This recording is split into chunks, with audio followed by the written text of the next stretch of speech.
Now, as our lead system architect on the PlayStation 4, he has been able to harness the engineering prowess of Sony Computer Entertainment with deep developer insight to create a next-generation platform that sets a new industry standard. It is my great pleasure to introduce lead system architect Mark Cerny.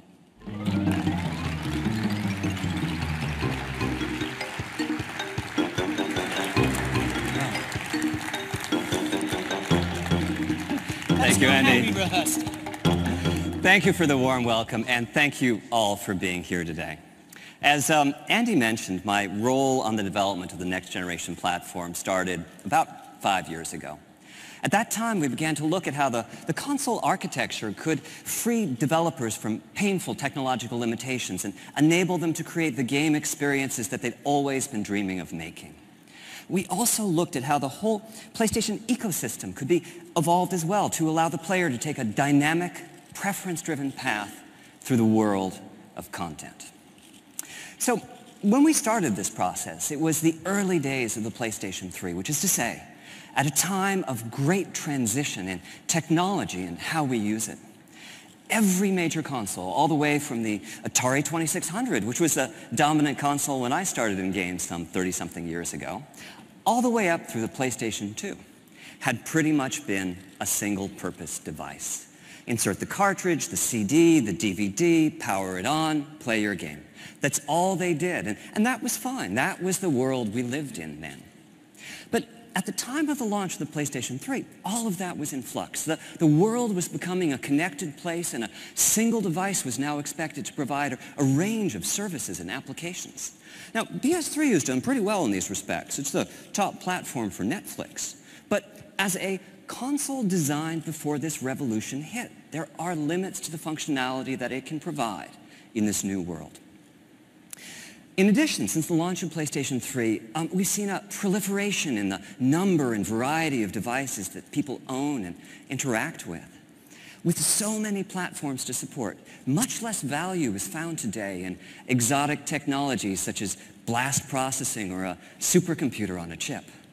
I'm proud of what we accomplished with Cell on PlayStation 3, but at the same time, the need to radically customize technology can interfere with the design innovation that's so central to game creation.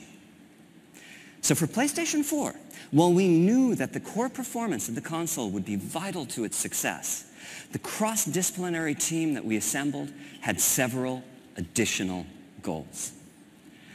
For one, we wanted to make sure that nothing would come between the platform and the joy of play.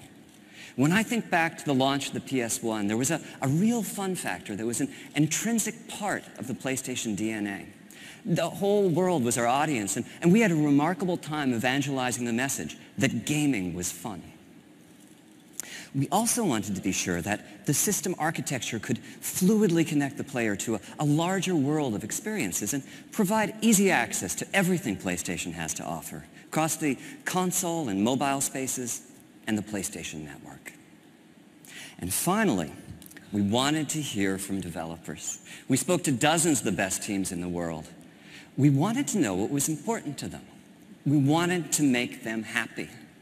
Because if they were happy, we knew we could unleash the creativity and innovation that would result in a true next-generation experience. Our goal was to create an architecture that would facilitate the expression of their ideas.